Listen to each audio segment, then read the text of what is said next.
बातें करते हम खेतों की और उसके रखवाली की, बाग बगीचा फल फूलों और फसलों की हरियाली की।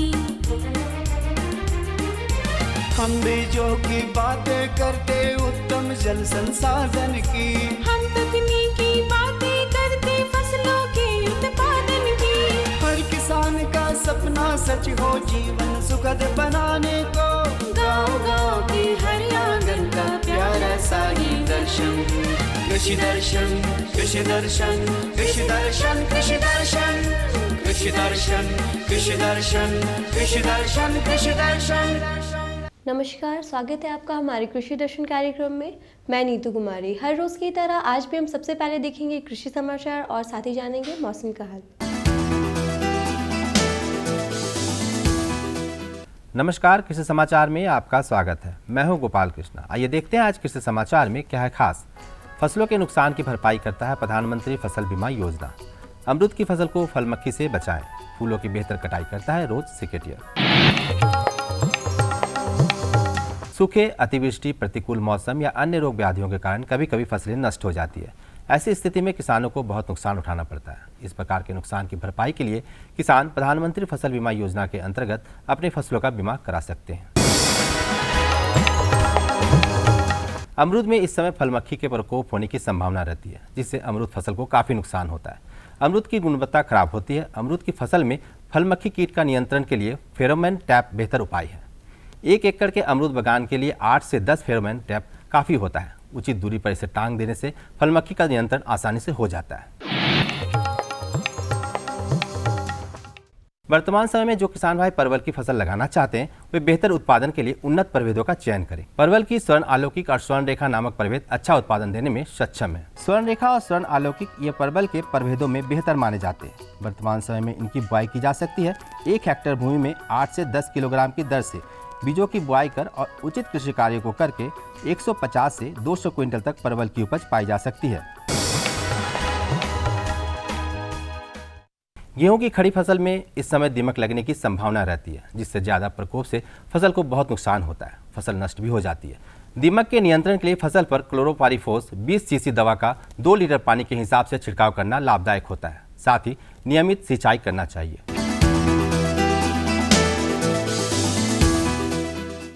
फूलों की कटाई करनी हो या पौधे के डंठलों की छटाई करनी हो, इस कामों के लिए बेहतर उपकरण है रोज सिकेटियर। आइए जानते हैं इस उपकरण में क्या है खूबियाँ। इस उपकरण में तेज एवं जंगरोधी एक ब्लेड लगा होता है, जो फूलों एवं पौधों के डंठलों को आसानी से काटता है। सबसे खास बात इस उपकरण की यह है कि पौधे के काटे गए हिस्से उसी में फंसे रहते हैं, जिसे आप उचित स्थान पर फेंक सकते हैं। और अब एक नजर राज्य के कुछ प्रमुख शहरों के मौसम के मिजाज पर। आज राज्य के कुछ प्रमुख शहरों के तापमान इस प्रकार दर्ज किए गए। रांची अधिकतम 24 डिग्री सेल्सियस और न्यूनतम 11 डिग्री सेल्सियस। देवघर अधिकतम 25 डिग्री सेल्सियस और न्यूनतम 12 डिग्री सेल्सियस। जमशेदपुर अधिकतम 28 डिग्री सेल्सियस, न्यूनतम 12 डिग्री सेल्सियस। मेदिनीनगर अधिकतम 26 डिग्री सेल्सियस और न्यूनतम 11 डिग्री सेल्सियस। धनबाद अधिकतम 27 डिग्री सेल्सियस, न्यूनतम 12 डिग्री सेल्सियस। कृषि समाचार में आज इतना ही। अगले दिन अगले अंक में फिर मुलाकात होगी कुछ ताजा तरीन खबरों के साथ। तब तक के लिए दीजिए इजाजत। नमस्कार, जोहार। किसान भाइयों, अभी आपने देखा कृषि समाचार, जिसमें आपने देखा कि कैसे हमारे किसान भाई बहन अपने खेतों में मेहनत करके अपनी खेती को और आगे बढ़ा रहे हैं। और साथ ही आपने देखा मौसम का हाल। यहाँ पे रुकेंगे एक छोटे से विराम के लिए, जल्द होंगे हाजिर।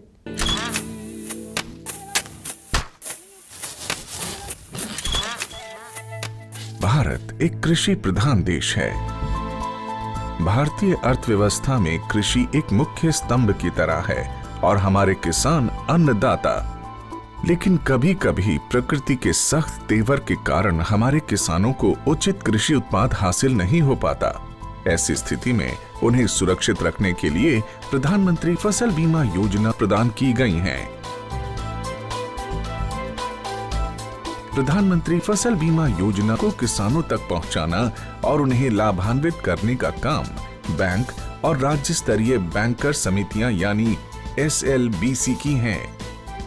इनमें सार्वजनिक और निजी वाणिज्यिक बैंक के अलावा क्षेत्रीय, ग्रामीण, सहकारी बैंक के साथ साथ कई प्राथमिक कृषि सहकारी ऋण समितियों को भी शामिल किया गया है।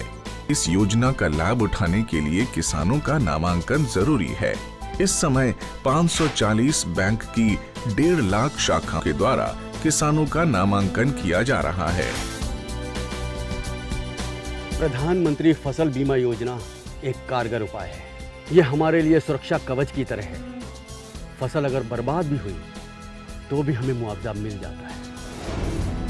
जमीनी स्तर पर की गई समीक्षा और अध्ययन के आधार पर कृषि मंत्रालय भारत सरकार की योजना प्रधानमंत्री फसल बीमा योजना में कई बदलाव किए गए हैं। इस बदलाव के कारण किसानों की समस्याओं का निदान कर उन्हें और सशक्त बनाया जा सकेगा।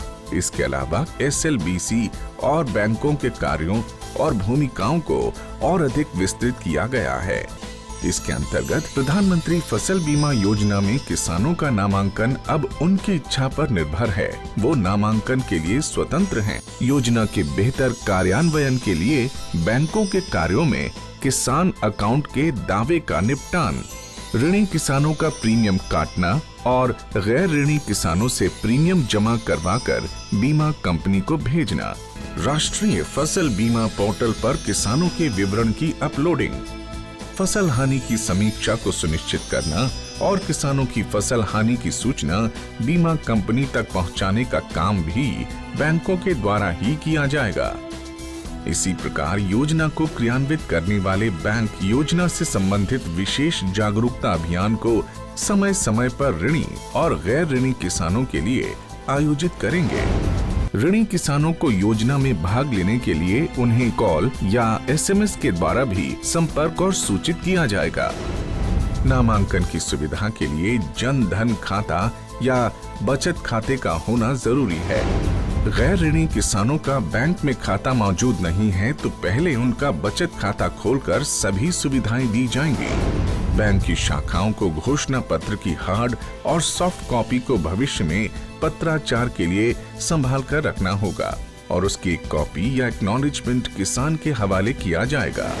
नामांकन के लिए कट ऑफ डेट से 2 दिन पहले तक बीमा के लिए फसल का नाम बदलने का प्रावधान होगा। बैंक की शाखाएं नेशनल क्रॉप इंश्योरेंस पोर्टल पर सभी विवरण भी दर्ज करेंगी। सभी किसानों और विशेष ऋणी किसानों के आधार नंबर को जांचकर बैंक द्वारा अपडेट किया जाएगा। राज्य और जिला अधिकारी संबंधित एजेंसी और बीमा कंपनी के समक्ष किसानों को शिकायतों की सुविधा प्रदान करने का काम भी बैंकों के द्वारा किया जाएगा।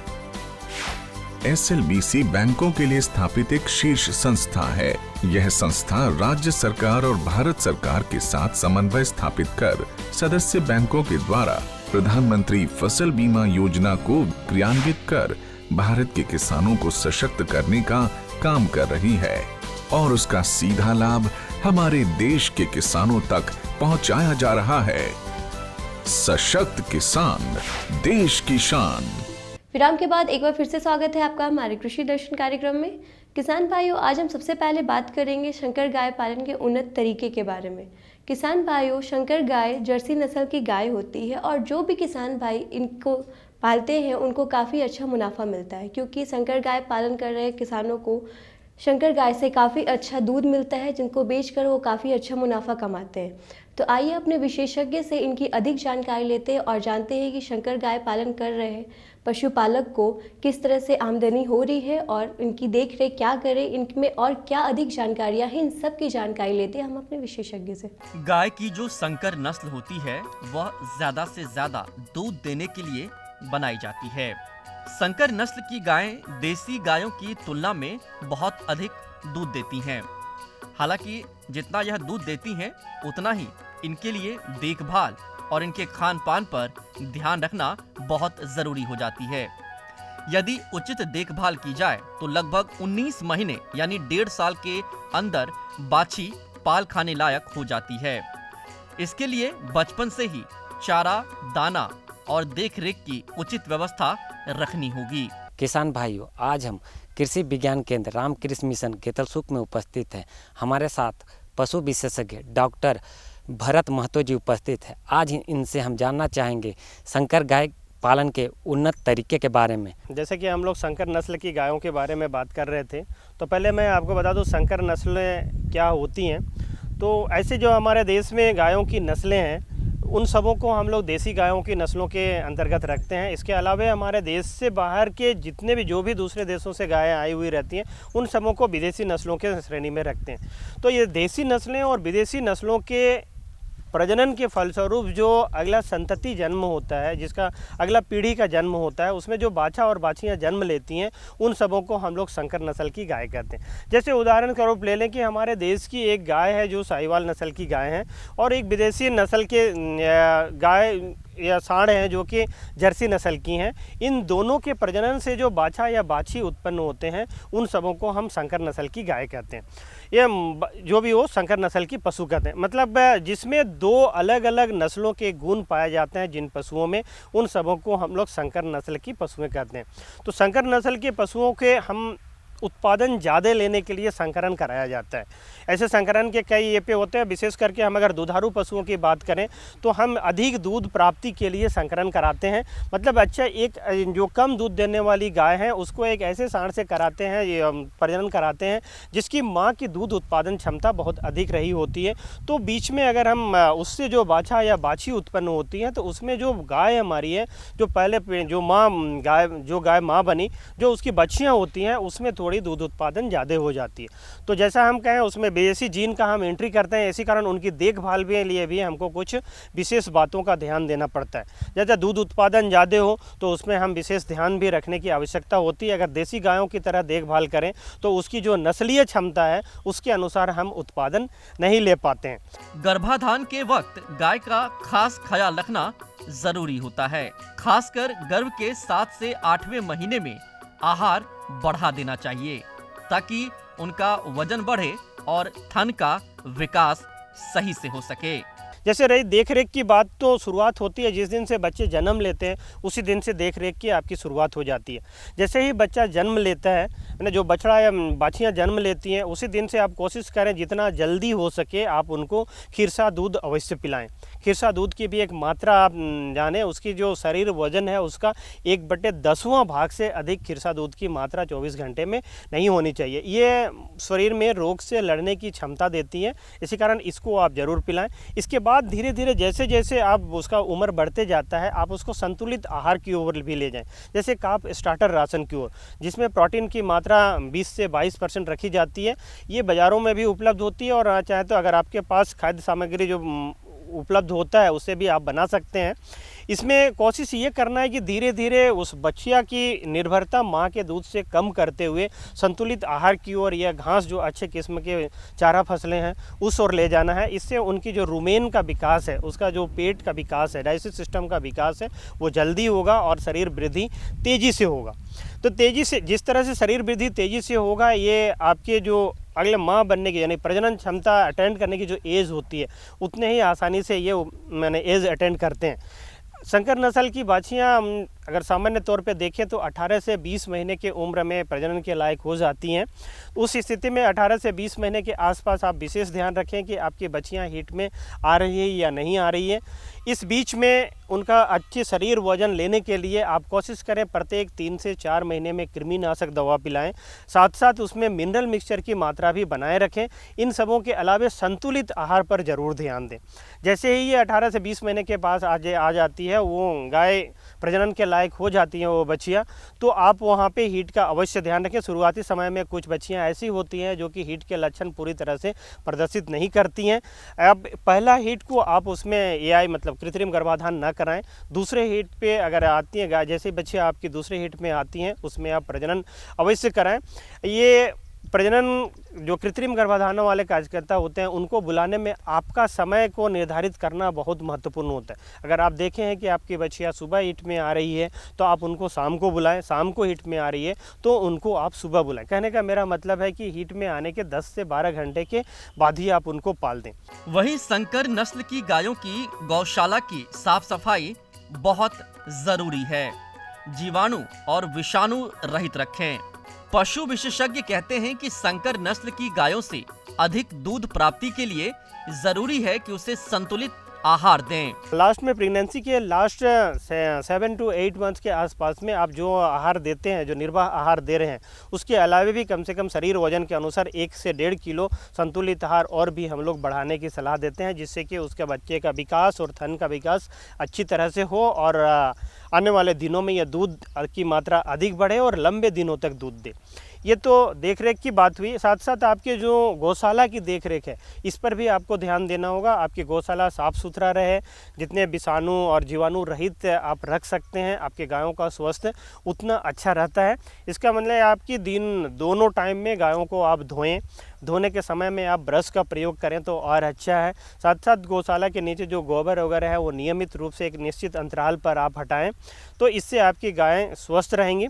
इन सबों का देखभाल के अलावा आप पोषण पर विशेष ध्यान रखें।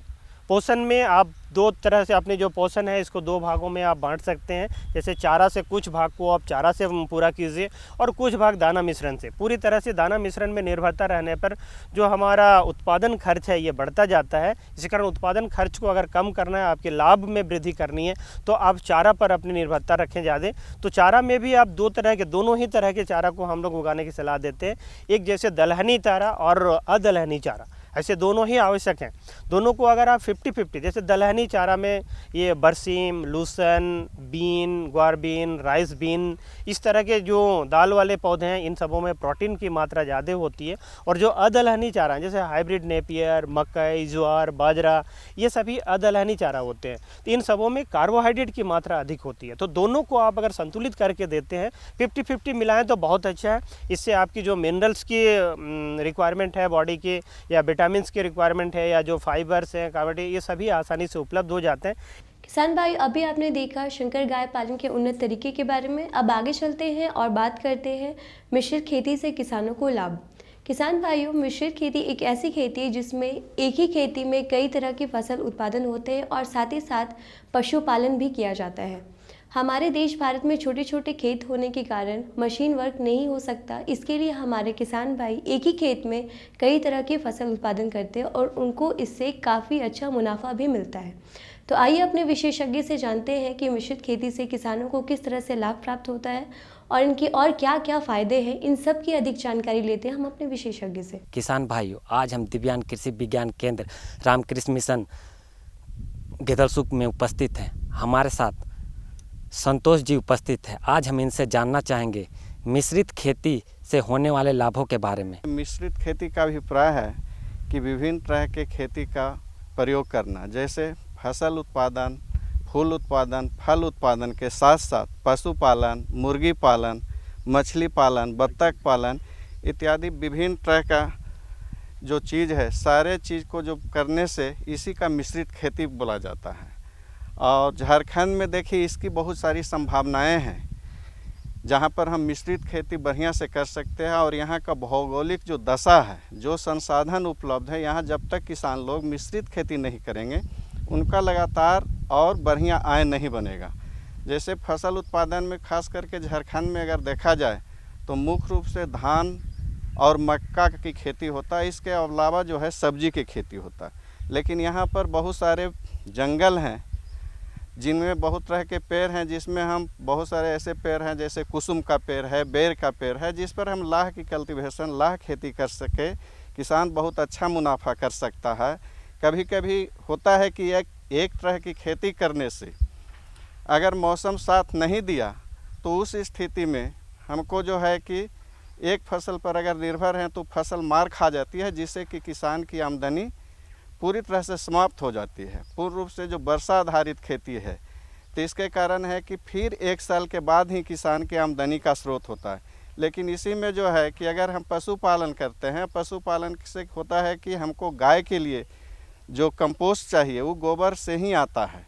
इसके बाद उसका जो गौमूत्र है उससे भी हम लोग बहुत तरह के खाद और कीटनाशक बनाते हैं, जैसे ससगब है, पंचगब है, दसपर्णी है, जो गाय का या भैंस का, जानवर का गोबर, गौमूत्र, दही और घी से ही बनता है। आज के स्थिति में जैविक खेती को बहुत ज़्यादा हम लोग प्रमोट करने जा रहे हैं, जिससे कि खेत की उर्वरा शक्ति बना रहे। ऐसे रासायनिक खेती से क्या होता है कि जो प्लांट के चाहिए वो हम नहीं दे सकते हैं। कोई भी प्लांट के लिए मिनिमम 16 पोषक तत्व चाहिए, लेकिन हम जो केमिकल फर्टिलाइज़र देते हैं तो उससे है कि 1, 2, 3 तत्व ही मिलता है, खास करके फास्फोरस, पोटास और नाइट्रोजन। इससे है कि खेत की जो उर्वरा शक्ति धीरे धीरे खराब होता है और खेत में भी कुछ बेनिफिशियल जीव हैं।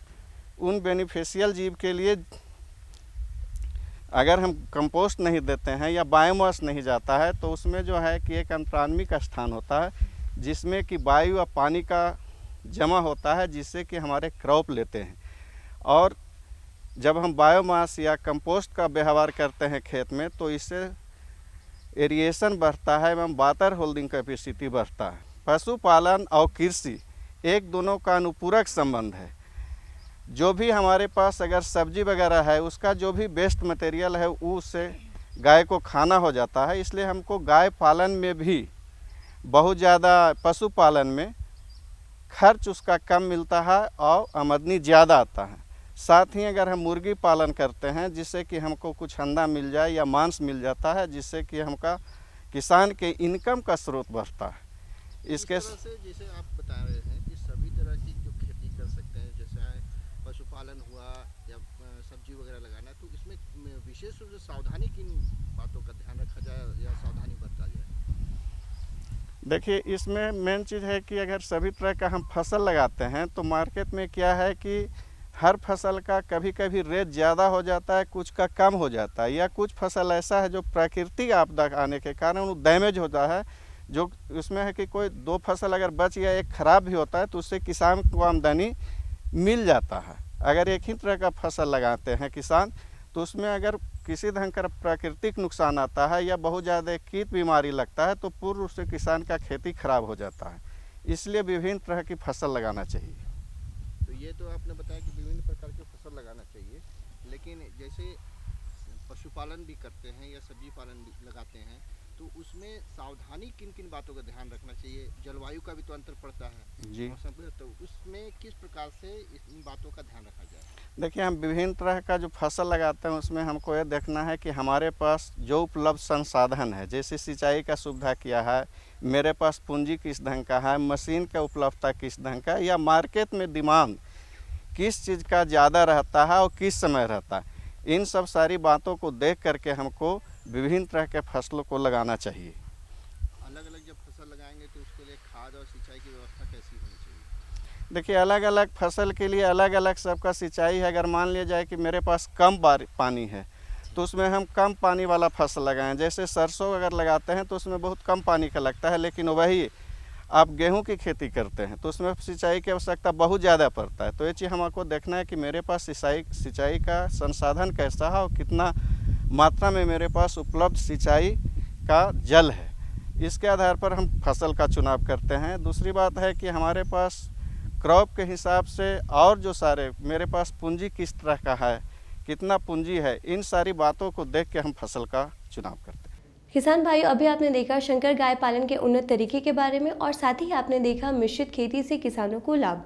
अब आशा करती हूँ कि आपको हमारा आज का कार्यक्रम बेहद पसंद आया होगा। अगर आपको किसी भी तरीके की जानकारी हमसे लेनी हो अथवा किसी भी तरीके की जानकारी हम तक पहुँचानी हो तो आप हमारे इस पते पर संपर्क कर सकते हैं। हमारा पता है कार्यक्रम कृषि दर्शन, कृषि प्रकोष्ठ द्वारा केंद्र निदेशक, दूरदर्शन केंद्र, रातू रोड, रांची। पिन संख्या है 834001। एक बात और, अगर आपसे किसी भी कारणवश हमारा ये कार्यक्रम छूट जाता है तो आप ये हमारे कार्यक्रम सोशल मीडिया पे देख सकते हैं, जैसे फेसबुक, ट्विटर, यूट्यूब आदि। अब दीजिए मुझे इजाज़त। नमस्कार। हम बीजों की बातें करते उत्तम जल संसाधन की, हम तकनीकी बातें करते फसलों के उत्पादन की। हर किसान का सपना सच हो जीवन सुखद बनाने को, गाँव-गाँव के हर आंगन का प्यारा सा ही दर्शन। कृषि दर्शन, कृषि दर्शन, कृषि दर्शन, कृषि दर्शन, कृषि दर्शन, कृषि दर्शन, कृषि दर्शन, कृषि दर्शन।